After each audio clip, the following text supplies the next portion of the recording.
খবর নিয়েছেন জীবনে কত কি করেছেন? সবচেয়ে বড় দুর্ভাগা সে, আমার নবী বলছেন যে নিসিয়ানু যুনুবিল মাদিয়া ওয়া হিয়া ইনদাল্লাহি মাহফুজাতুন, যে নিজের অতীতের গুনাহগুলো ভুলে যায়। কয়জন আছেন গুনাহ স্মরণ করে কাল রাতের বেলা কাঁদেন? মা ফাতেমাতুজ জাহরা রাদিয়াল্লাহু তাআলা আনহা সিজদায় গেলে ফজর হয়ে যেত। আল্লাহকে বলতেন, আল্লাহ তোমার রাতটা এত ছোট কেন? আরেকটু যদি বড় হতো রাতটা, আমি আরেকটু বেশি সিজদা করতে পারতাম। কয়জন আছেন যে রাতের বেলা কাঁদেন?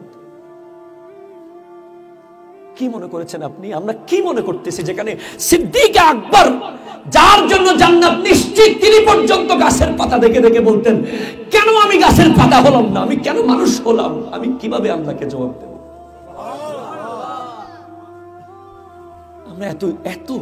আমরা এত নিশ্চিত কিভাবে রয়ে গেছি? আমাদের ভিতরে ছটফটানি নাই কেন? আমরা মানুষের কথা নিয়ে, দুনিয়াদারি নিয়ে কিভাবে ব্যস্ত থাকতে পারি? আমরা তো এখনো জান্নাতের কোনো কিছুই জানি না।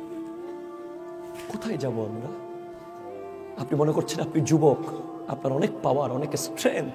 আপনি কি দেখেন না ইতালিতে আপনার চেয়ে আপনার ফ্রেশ আবহাওয়া, তাদের খাবার অনেক ফ্রেশ, তাদের জিম আছে, তাদের কত শরীর চর্চা।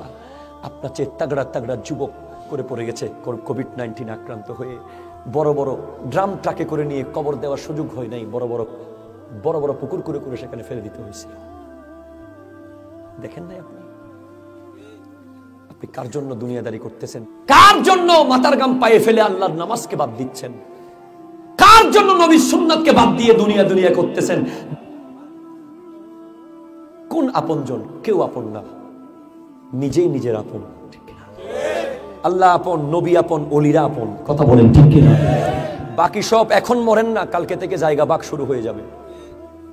এখন মরেন না, দোকান ভাগ হয়ে যাবে।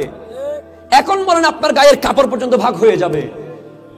আপনার কত বাপ দাদা ছিল এখানে, কত বড় বড় জমিদার ছিল, কত বড় বড় এলাকার রাজা বাদশা ছিল, যাদের নাম নিশানা সব মুছে গেছে। বালাম খাতায় তাদের নাম সভাপতির লিস্টে ছিল। আজকে কেউ তাদেরকে স্মরণ করে না। কবর কোথায় আছে কেউ জানেও না। ঠিক কিনা বলেন? কথাগুলো শুনবেন, আমল করবেন। যে কোনো মুহূর্তে মত চলে আসবে। কনফিডেন্স নিয়ে যখন বলতে পারবেন আমি মৃত্যুর জন্য প্রস্তুত,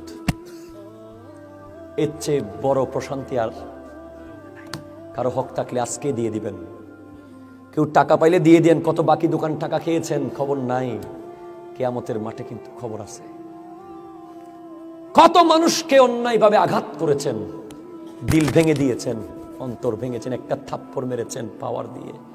কিয়ামতের মাঠে জবাব কিন্তু দিতেই হবে। অনেক কথা আছে বাবা, আমলের বড় দরকার।